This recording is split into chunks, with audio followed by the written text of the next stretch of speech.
guys, it's Melanie. Happy Friday. Welcome to Friday Favorites and Flops.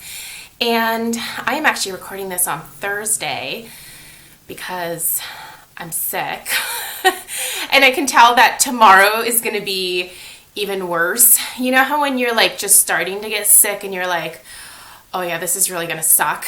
So I'm pre-recording this on Thursday because that way I can just kind of rest all day tomorrow, which really kind of sucks. The timing is really crappy because Friday, today, when you're watching this, is actually my birthday. So I am 37 today, which is crazy because I just can't believe that I've gotten to this age. Which sounds like so silly to say, right? Like, well, that's what happens.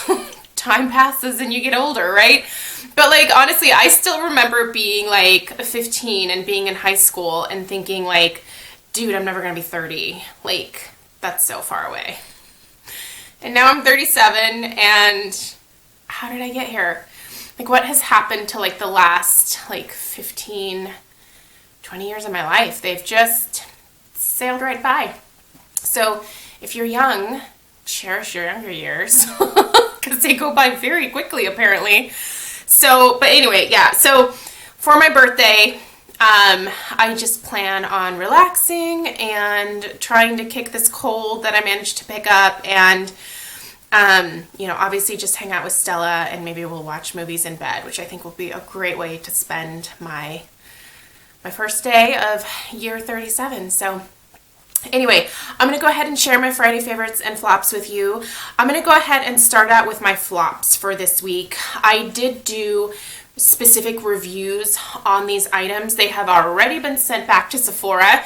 So the first one is the makeup eraser.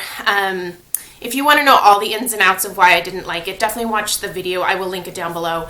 But basically it didn't work the way that I wanted it to on my eye makeup. I had to really work at getting the mascara off of my lashes and the liner off of my lash line, and essentially I was taking lashes off in the process. So that kind of defeated the purpose. It took my face makeup off just fine. It was fine for that, but I didn't need it for that. So at any rate, I have yet to find something to replace the Philosophy Purity. By the way, my dog is going nuts because he sits in front of our front window of our house and watches people go by and just barks at them. But anyway, so yeah, the makeup eraser went back. Definitely go and check out that video if you're curious about it, because there are so many people, basically every other review that I've ever watched on the makeup eraser or the Sephora knockoff one, everybody's loved it. They're just this is the best thing ever. And it just wasn't for me. So I feel kind of bad, but I don't know. I don't like tugging at my eye area at all. And while the cloth is really soft, it's still pulled, because the point is to grab the makeup and remove it. But with really stubborn eyeliner, you had to really kind of rub at it to get it off, which I wasn't into. So that went back. Second thing that was a flop for me this week that also went back to Sephora was the Dr. Jart Disappour BB cream. No, I actually only ended up using it once because it was bad news bears for my skin. One, it made me break out. If something's going to make me break out after the first time of using it, it's not getting a second chance. And two, it was extremely pale, and I'm pretty pale. I would consider myself pretty fair skin tone, and it was too light for me. So if you do want to try it, I would probably suggest planning on deepening it up with a darker foundation that you have maybe, or getting the Cover FX drops in a darker shade to deepen it up, because it's really, really fair. Now, in all fairness, you can certainly go over it with either a powder foundation or a liquid foundation, but I did go over it with my powder foundation and it still was really, really pale. So it almost it was like the BB cream was stronger than my powder foundation, and my powder foundation just couldn't cover it. I don't know. Moral of the story is it went back. If you're curious about the in-depth review, it'll be linked down below. Okay, but I do have some winners from this week. The first being my home fragrance pick, which is the Bath & Body Works Cranberry Sugar Cookie. I will have an in-depth review of this one for you on, is it tomorrow? Tomorrow or Sunday. I have 2 candle videos for you guys this weekend, so. But, oh my gosh. Very similar to the Cranberry Pumpkin. If you liked Cranberry Pumpkin, I'm pretty sure you're going to like this one. This is basically a mix of like cranberry and like Mary Cookie. It's pretty darn good. So anyway, look for the in-depth review this weekend. I like the packaging of it, and this was actually a birthday gift for my friend Jennifer, so thank you so much, Jennifer. I have not been able to find these yet in store or online, so I'm really keeping my fingers crossed that I'll be able to find this one because it's amazing. I have been trying to work through my M by Mariah Carey perfume. So I've actually just kept this out on my little counter here and spraying myself down with it a couple times a day. It's really strong, but it's like a beautiful fragrance for fall and winter because it's a very heavy, like oriental, musky type of fragrance. And I just really like the notes in this one. And I've honestly had it for a really long time, and it's time that I really plan on using it up. So I smell really good all the time. Stella's always like, Mama, you got perfume on. And I'm just like, yeah. And she goes, oh, I can smell it. Like, you can tell she's kind of being like, it's too much. And when something is too much for Stella, then you know that, like, you need to tone it down. So I should probably lay off the maybe apply it like once a day. Okay, the lip combo that I'm wearing right now, I'm honestly not wearing a lot of makeup, guys, because I just wasn't into it today. But most of this week, I've been wearing either of these separately or together. This is the Too Faced Le Creme lipstick in Nude Beach, which is just a beautiful, like, beigey nude. It's so pretty. It's so pretty.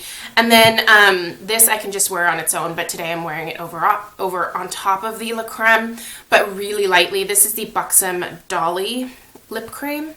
So this isn't the lip gloss, it's the lip cream. I talk about this color all the time. You guys are probably like, can you please stop wearing Dolly? But like, I just love it, you guys. It's so easy. I don't have to pay attention. I don't have to look in the mirror. I can just slap it on and go. And it's a beautiful like hint of mauve. It's moisturizing. I like that tingly feeling that I get.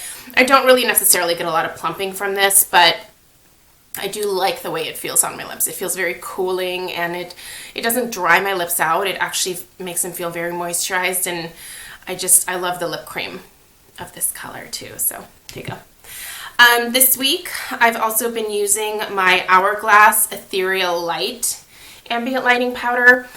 I use this mostly to highlight down the bridge of my nose, and then on my Cupid's bow, and then sometimes I will also use it to highlight the tops of my cheekbones. But this is one that I can also wear just all over my face. It's so pretty. It's just a really white powder. The consistency, though, of it is beautiful, and it just provides this glow for your skin, and I love these ambient lighting powders. If you are lucky enough to be VIB Rouge and you've been wondering about these powders, they're really worthwhile checking out. Hourglass is also a cruelty-free company, so if that's something that is important to you, you can rest assured that these have not been tested on animals. So I would really think about investing in one of these ambient lighting powders. They obviously have quite a few to choose from. I really like the diffused light, and I really like this ethereal light. I sort of alternate between the two. You can wear them all over your face. You can use them to highlight. They're just absolutely stunning. So really, really worth checking out for VIB Rouge and VIB. The lowly VIBs get to shop next Friday, which I think it's like the 13th through the 16th or 19th. And then I guess they're doing Beauty Insiders after that. I don't know. It's really weird how they're doing VIB this year. I'm not a huge fan. Okay, well, let's talk about the eyes that I've been loving this week. So I used this a couple times this week, and I really liked it. So this is obviously the Becca Ombre Nudes eye palette. I did do an in-depth review of this this week as well. I will list that down below for you too. This is I did a worth the splurge on this because it's really kind of expensive for what you're getting. It's $40 for this palette. Obviously, if you get it during the VIB sale, saving 20% might be good time to pick it up. I'm really glad that I did get this though. The consistency of these shadows is extremely beautiful. I've worn all of them. You can use these to contour, and some of you might even be able to use these as brow powders. They're just really, really nice, beautifully smooth, like extremely highly milled powders, so they just go beautifully onto your skin. Really, really pleased with this palette, and basically, yeah, I've been using all the colors. Like, I can't even tell you that I've been leaning towards one more than the other, but what I've been doing is using these either all over or just in the crease or on the lid or whatever. And then I have this Lorac single eyeshadow, and a lot of you may actually have this color from your Pro To Go palettes if you pick that one up from Lorac. This is the color Chai. This is a beautiful, like, bronzy rose gold. I mean, this color is amazing. This color with green or blue eyes, really any eye color, but like green or blue especially, I think this type of color just makes that, like, makes your eyes pop. Like, I love this. I love Lorac shadows. They are honestly some of my favorite, and I have quite a few of their singles, and I don't reach for them often, but I have been reaching for this Chai one quite a bit this week, and I just really, really enjoy it. So anyway, those are my Friday favorites and flops. I have to get ready to go pick up Stella from school already. Seems like I just dropped her off. So I gotta go get my little germ factory. I'm pretty sure she's the one that got me sick. Ever since she started school, like, things have been coming home that, like, don't normally come home. So that's fun, but that's school, right? That's school life. They just share everything at school and bring it home. So anyway, I need to get used to that. I need to, like, build my immune system a little bit, because I can't be sick every other week. Anyway, I hope that you guys have a fantastic weekend, and I do, like I said, have a couple of home fragrance videos for you this weekend. I've been trying to divide my videos up a little bit better so that people can kind of expect home fragrance stuff mostly on the weekends, and then I'll do mostly beauty stuff during the week. Obviously, there's going to be some days during the week where I will do some home fragrance stuff, and then maybe I won't have any weekend videos, but I just thought this might be kind of a fun way to sort of, you know, divide, like, the makeup and the home fragrance stuff, so that if you really only like makeup stuff, you can expect that during the week. If you really only like the home fragrance stuff, that'll be off during the weekend. So thank you guys so much for watching and supporting my channel. You guys are fantastic, and I will see you in my next video. Bye, guys.